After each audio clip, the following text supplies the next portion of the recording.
नहीं तो पश्चिम बंगाल में चुनाव अगर ये तो आप विश्लेषण कर सकते हैं कि किस लिए हो रहा है, लेकिन क्या सुभाष का इतिहास यदि हम सामने लाते हैं, यदि सुभाष बाबू की फाइलें सामने लाते हैं, तो क्या इसको केवल चुनावी चश्मे से देखना चाहिए? आप इसकी सराहना नहीं कर सकते कि देश में आज एक ऐसा प्रधानमंत्री है, इन सच्चाइयों को देश की जनभावना है कि सुभाष बाबू का इतिहास पता चलना चाहिए। क्यों सुभाष बाबू की इन रहस्यमयी परिस्थितियों में मृत्यु हुई, देश को पता चलना चाहिए, क्यों नहीं पता चलना चाहिए?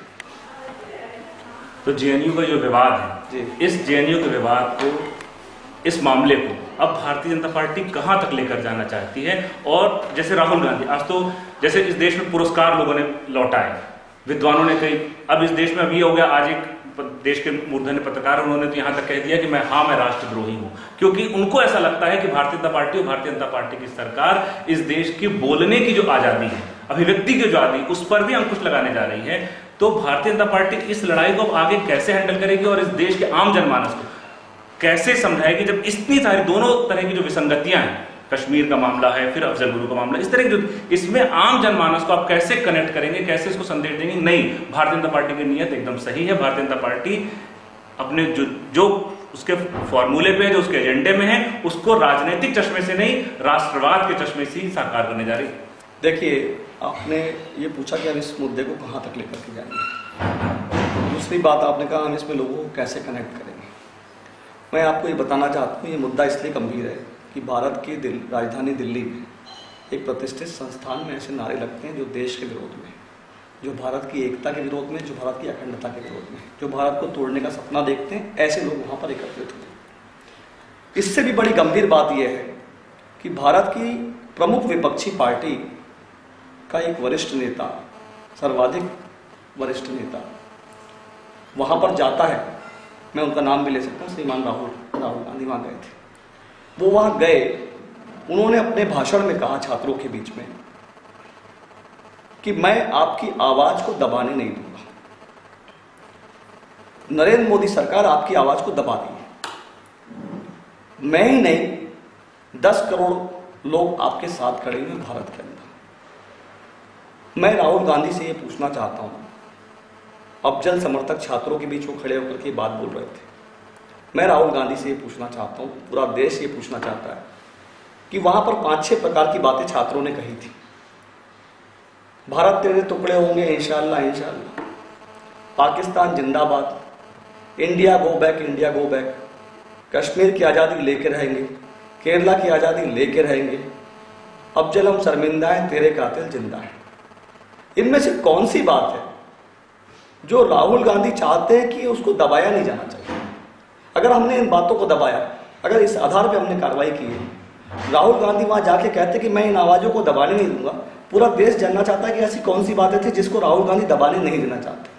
नहीं तो उसमें राहुल गांधी कोई किसी छोटी पार्टी के कोई मझोले नेता नहीं, तो वो कांग्रेस पार्टी के नंबर 2 के नेता, कांग्रेस पार्टी के नंबर 2 के नेता है। वो जाकर के यहाँ पर ये बोल रहे हैं, वो तो नंबर 1 के नेता मानिए, नंबर 1 वो जाके बोलते हैं कि मैं इन बातों को दबाने नहीं दूंगा। क्या ये चिंता का विषय नहीं? आखिर भारत की राजनीति किस तरफ जा रही है? तो उसमें जो लोग तोड़ना देश को, जो लोग देश को तोड़ना चाहते हैं, जो लोग तोड़ना चाहते हैं देश को, जो लोग देश का विखंडन का सपना देख रहे हैं, उनके बीच जाकर के इस देश की एक बड़ी राजनीतिक पार्टी का व्यक्ति जाके कह रहा है ये देश के लिए चुनौती का विषय। इसीलिए हम पूरे देश में जाएंगे, हम लोगों को बताएंगे कि कांग्रेस के कारण आज देश में विभाजन की स्थितियां पैदा हो रही हैं। कांग्रेस चुनावी लाभ को देखते हुए इस प्रकार की राजनीति कर रही है, और राहुल गांधी जहां जहां जाएंगे भारत का आम नौजवान उनसे जवाब मांगेगा कि आखिर वो कौन सी आवाजें हैं जिसको नरेंद्र मोदी सरकार दबाना चाहती है। क्या ये वो 6 बातें हैं जो मैंने आपको बताई कि इंडिया गो बैक को यदि नरेंद्र मोदी सरकार दबाना चाहती, कोई पाकिस्तान जिंदाबाद बोलता है अगर उसको नरेंद्र मोदी सरकार दबाना चाहती, कोई कहता है अफजल हम शर्मिंदा तेरे कातिल जिंदा, अगर इसको नरेंद्र मोदी सरकार दबाना चाहती है और राहुल गांधी चाहते हैं कि ये आवाजें नहीं दबना चाहिए, तो ये देश के लिए बहुत बड़ी चुनौती की बात है। और इसलिए हम गांव-गांव गली-गली जाएंगे और भारत के एक-एक नौजवान को बताएंगे कि कांग्रेस आज भारत के साथ क्या छल कर रही है, और ये छल अब और नहीं चलेगा। वामपंथियों से हमको कभी उम्मीद नहीं है। यही वामपंथी हैं जो 1914 चीन के युद्ध के समय इन्होंने भारत को आक्रमणकारी बताया था चीन के ऊपर, इसलिए वामपंथियों से कोई उम्मीद नहीं है। यही वामपंथी है जो 76 की इमरजेंसी में इंदिरा गांधी के साथ खड़े हुए थे, इनसे हमको कोई उम्मीद नहीं है। लेकिन आज कांग्रेस पार्टी भी अगर उसी नीति पर फिर से चलने लगेगी तो भारत के राजनीतिक तंत्र में बहुत बड़ा संकट खड़ा होगा, और इस सवाल का जवाब राहुल गांधी को गांव गली गली देना पड़ेगा। आज नहीं, अगर वो माफी नहीं मांगेंगे तो ये सवाल आजीवन उनके पीछा करेंगे। जहां जहां वो जाएंगे भारत के नौजवान उनसे पूछेंगे कि बताइए कौन सी वो बात है जिसको आप दबाने नहीं देना चाहते। तो भारतीय जनता रही पार्टी बात अभिव्यक्ति की, आपने एक बात कही, मैं आपसे पूछना चाहता हूं, क्या अभिव्यक्ति की आज़ादी के नाम पर इस देश को तोड़ने वालों को आप मंजूरी देंगे? क्या एक भारतीय होने के नाते आपका खून नहीं खोलेगा? आखिर अभिव्यक्ति की आज़ादी की क्या सीमा होगी? और ये अभिव्यक्ति की आज़ादी इस देश की जनता तय करेगी। इस देश की जनता के बीच हम जा रहे हैं। हमने कभी नहीं कहा कि हम सीमा तय करेंगे, लेकिन भारत के अंदर रह करके आप भारत के विरोध में नारे लगाएंगे तो ये अभिव्यक्ति की आज़ादी के नाम पे आप माफ़ी नहीं पा पाएंगे। ये मैं आपको कह देना चाहता हूँ।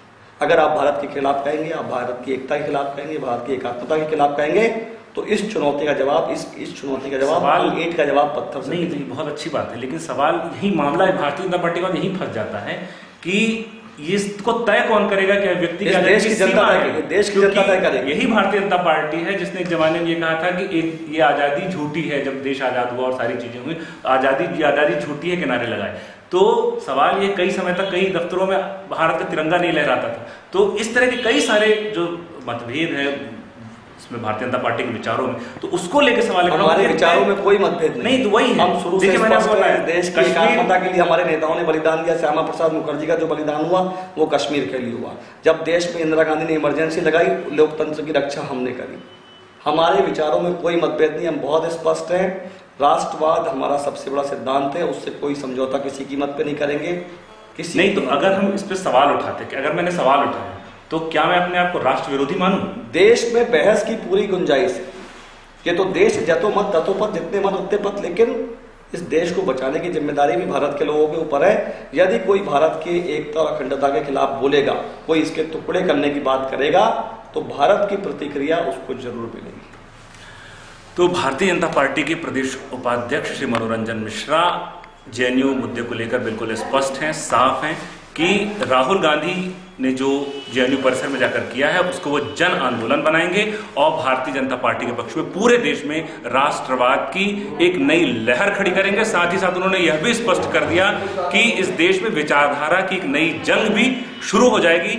जो विचारधारा भारतीय जनता पार्टी की है, आरएसएस की विचारधारा को भी इसमें शामिल माना जाए, क्योंकि भारतीय जनता पार्टी उसका एक अनुशासित संगठन है। तो देखना है आने वाले वक्त में देश की राजनीति किस दिशा में बढ़ेगी। धन्यवाद।